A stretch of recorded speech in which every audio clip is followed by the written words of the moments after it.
I said, now that we got our hostages back and accomplished that goal, it's time to go in and kill them all. Now, so that makes it clear that the hostage deal, the hostages were a political problem for Benjamin Netanyahu, and it looks like the Israelis at least, and maybe the United States as well, were just playing that putting the peace plan out there is just a game, because what we see is that the Israelis are violating the ceasefire on a daily basis, and they have no intention of adhering to the terms of the agreement.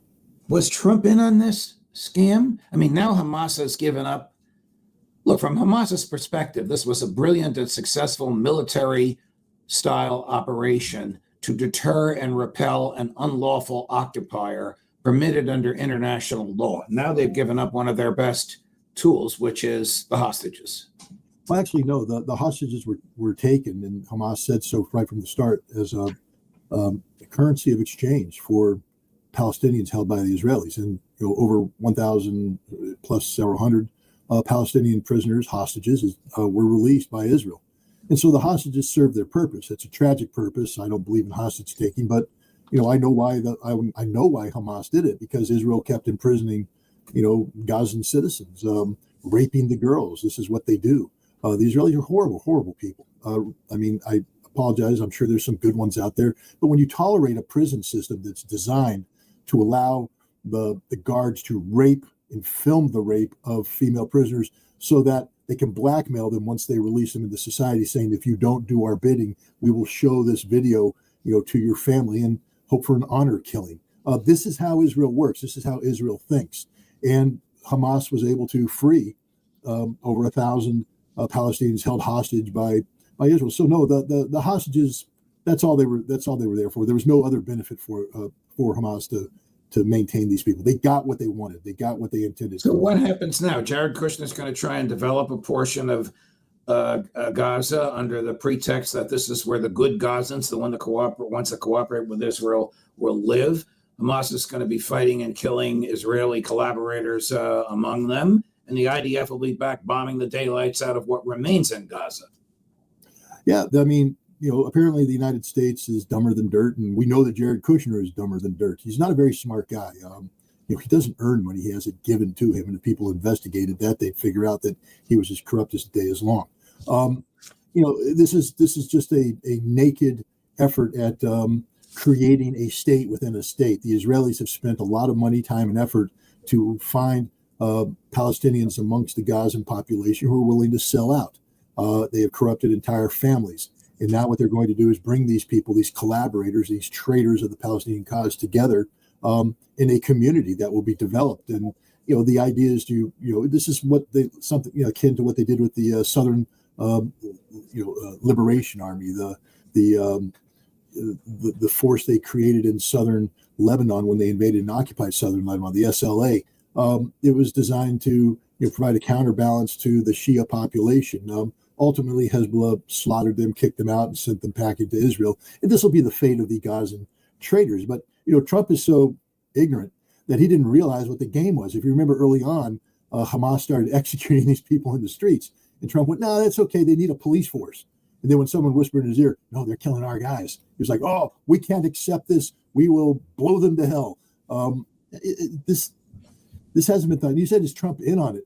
Apparently, Trump's in on everything. We found out now that Trump was in on the pager attack, that act of terrorism carried out by the Israelis against the population of Lebanon. Yes, some Hezbollah people were affected, but so were children, women, innocents. Trump was in on it. He's a war criminal, an admitted war criminal, and apparently he's going to sign up for some more war crimes against the Gazans. Is the war in Ukraine now Donald Trump's war? 100%. Now, it was always Donald Trump's war. I mean, no matter how he tried to spin it, people tend to forget that Donald Trump was president for 4 years before Joe Biden. He's the man that put 20 CIA bases inside Ukraine to carry out, broader objectives that he signed off on, lethal objectives, authorizing covert action on Russian soil to, pave the way for direct action operation, combat operations. It goes beyond spying. We're talking about sabotage. We're talking about, blowing things up. This is what Donald Trump signed off on. He's the guy that helped train, what was it? one Ukrainian battalion every 55 days to go to the east and kill Russians. That's what the U.S. Army was bragging about while Donald Trump was president. No, this is Donald Trump's war. This war was going to happen because Donald Trump wrote the plan that Biden ended up implementing. Trump, everybody's allowed to have a change of a heart. And, I accept at face value that Trump said this war is going bad. I want to dump it. And of course, he's going to spin it and say it was Joe Biden's war. But that failed because now what we have is Donald Trump literally becoming an active participant in the conflict, freeing up the Ukrainians to use weaponry deep into Russia, things they couldn't do without American approval. Now he's declared economic war against Russia, sanctioning the two largest energy producers, Rosneft and Lukoil. And he's committing diplomatic war, trying to encourage people to turn on Russia. And the goals and objectives are clear. Scott Bessent, the Secretary of Treasury, has said to collapse the Russian economy. And that's part of the overall master plan that Trump helped design in his first term to collapse the Putin administration. This is a regime change operation taking place today. It's going to fail. But no, this is Trump's war. He owns it. And now he's got to deal with the consequences. It will not change anything on the battlefield. I'm paraphrasing Sergei Lavrov, but it will change our relationship to the United States, that Trump has authorized the use of long-range missiles. So put aside the Tomahawks for now. You've explained that to us at great detail and much appreciated. The Wall Street Journal reported yesterday that Trump authorized the use of the long-range missile. Trump today claimed that he didn't. About who knows what the truth is. He often speaks out of both sides of his mouth so that Lindsey Graham is happy and somebody else on the other side is happy. But the Russians know what's happening, don't they? Vladimir Putin made it quite clear today. He told the Ukrainians and Europe, and that's the important part. Trump may say America had nothing to do with it. Europe does. If a European long-range weapon strikes Russia, it'll be catastrophic for both Ukraine and Europe. I don't know how to make it much clearer. He's going to strike Europe. He's not playing games. I mean, the Russians have said all along, you guys keep escalating. I think he put Trump on notice. When you hear Ushakov and others talk about a frank discussion, that means it was pretty blunt language. And I'm pretty sure that Putin made it as clear as possible that if the United States provided Tomahawks, that it wouldn't have any impact on the battlefield, but that Russia would be hitting American targets in return. That there's no way Russia would allow a Tomahawk missile to strike Russian soil and America to walk away from that one. And that's why Trump has backed off. It's the same thing that happened to Biden on September 13th of last year, where he was going to sign documents that Keir Starmer brought, and Anatoly Antonov made a frank phone call to people who told Biden what he said. We don't know exactly what it was, but from what I've heard, it was clear that Washington, D.C. would be in the target deck of Russia's retaliation. And that caused Biden to back down. And I think Trump backed down as well. Russia's not bluffing here. Now, Trump is now playing the Scott Bessent game, believing the Russian economy is weak. And so he's not going to risk escalation to military-on-military contact. He believes by sanctioning the major Russian oil companies that this will lead to a collapse of the Russian economy and therefore compel Putin to walk away from the war. You remember John McCain and Lindsey Graham once joked that Russia was, this weak country that had nothing. It was like a giant gas station with nuclear weapons. I think people need to understand that if you are a giant gas station, that you might know the gas station business better than anybody else, especially those people whose sole job is just to put gas in their car, which is the United States. Russia knows the global energy business better than any nation. Ask the Saudis. Every time they try to squeeze the Russians come in on the market and squeeze the Saudis. It's the Saudis who back down 100% of the time. Russia's been preparing for this moment. They're not panicked. They will have to tighten belts here, make adjustments there. But if anybody thinks that, and Vladimir Putin made it clear, real nations, genuine nations, never buckle under pressure. You're not allowed to buckle under pressure. That if you wanted concessions from Russia, this isn't the way to do it. All this does is harden Russian resolve. So we're headed towards an escalation that will result in the physical destruction of Ukraine. And if Europe's not careful, the physical destruction of several European cities. A couple of minutes after the phone call between Marco Rubio and Sergei Lavrov, Foreign Minister Lavrov told a press conference, let me reiterate, an immediate ceasefire suddenly back on the agenda as opposed to addressing the root causes of this conflict is not anything we'd be interested in. Is Rubio dumb enough to have raised that issue in the phone call? Hey, Sergei, You want the president to show up in Budapest, agree to a ceasefire. Is he crazy asking for something like that? Well, no, because Rubio doesn't want diplomacy between the United States. The president of the United States needs to understand that Marco Rubio is a poison pill. Let's go back to the 2016 presidential campaign. Marco Rubio hates Donald Trump, despises Donald Trump.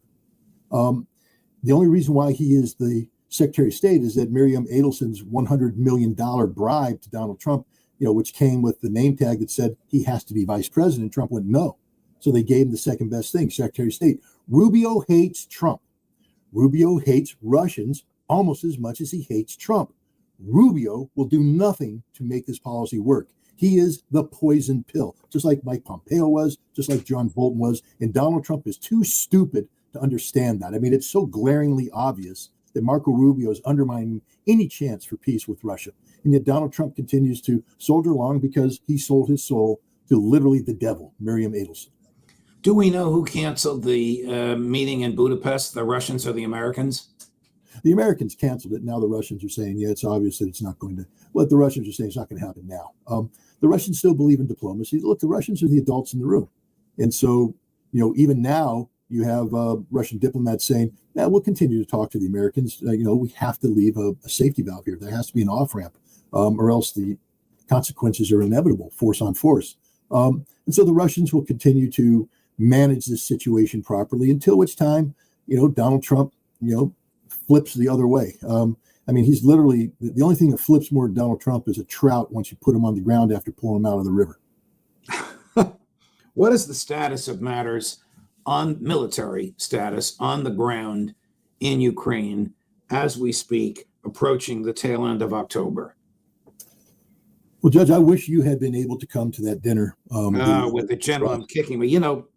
I don't want to get into the details. No, I don't want the details. My flight was 5 hours later than it was supposed to be. Otherwise, I would have been there, and I could have been there had I known the flight was going to be 5 hours later. I was getting the play-by-play from Natalie, who was just apoplectic at the situation you're in and felt very badly. But, Abdi Aladinov is a lieutenant general, commander of the Akhmat Special Forces, a man held in high regard, who's very honest about the situation on the battlefield. And if you could have seen look, you're a judge. You are expert in reading people. You've sat in a courtroom and you've read the faces of innocent people, the faces of guilty people, the faces of liars, and the faces of those who tell the truth. And I wish you could have been there to look Abdi in the eyes as he spoke and understand the genuine integrity, honesty of this man as he spoke about the reality of this conflict. Every Russian officer I've spoken to speaks in a similar fashion. It's a very difficult war. Under no circumstances will anybody tell you this is easy. It's very hard. It's literally life and death. But there's no panic in his face. There's no concern in his face. He is confident in Russia's ability to continue to prevail on the battlefield. And I believe that that's the reality. This is a very difficult war that Russia is winning. Well, what will happen next? I mean, have the Russians gone to the other side of the Dnieper River? I'm going to ask you a bunch of questions at once. Does Zelensky realize that the end is near? Can Zelensky agree to a surrender without being assassinated?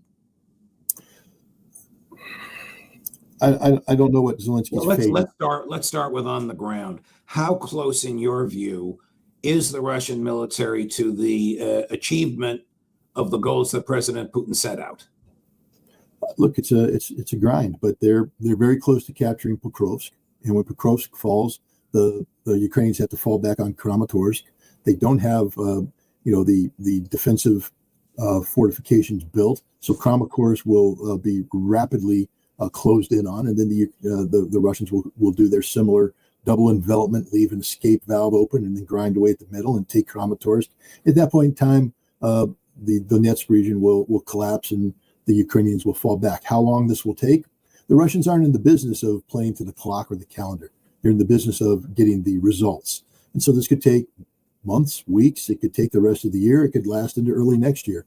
But sooner rather than later, Russia will have taken all of Lugansk, all of Donetsk. They're already starting to consolidate their position in Dnipropetrovsk, which is purely a Ukrainian territory, in Kharkov and Sumy. And now you're seeing the Russians begin to advance in Zaporizhia. And as they advance Zaporizhia, they'll get into a favorable position. And at some point in time, they're going to cross the river and go back into the right bank of Kherson and take that as well. And if the Ukrainians want to continue to play ball after that, then the Russians will go on to Odessa and Mykolaiv.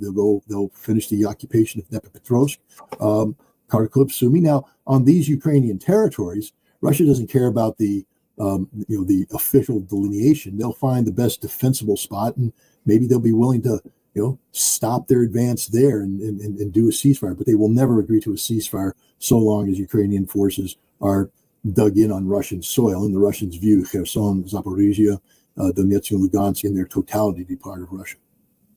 Well, can I switch gears for just a minute before we finish today? Why is Marco Rubio pushing Donald Trump to invade Venezuela? Marco Rubio has, from the very beginning of his tenure as a senator, positioned himself to be, anti-Maduro, Hugo Chavez before that. He's been a proponent of this. This is when he got his appointment to the Foreign Relations Committee. He made going after Venezuela a top priority. That's how he separated himself from the pack. He is, of course, a Cuban and a Cuban American in the Cuban American community in Florida. They thrive on being anti-communist and opposing Cuba. Cuba's a major backer of Venezuela. So he just made this his pet project. And, ever since he became a senator, he's been advocating for military operations against Venezuela. Now he's the Secretary of State, and this is his baby. This is his puppy. He's not just the Secretary of State, he's the National Security Advisor, which means he's the guy who drafted the findings signed by the president authorizing the CIA to carry out lethal covert action against Maduro. And that's where we're in right now. We're in the assassination business.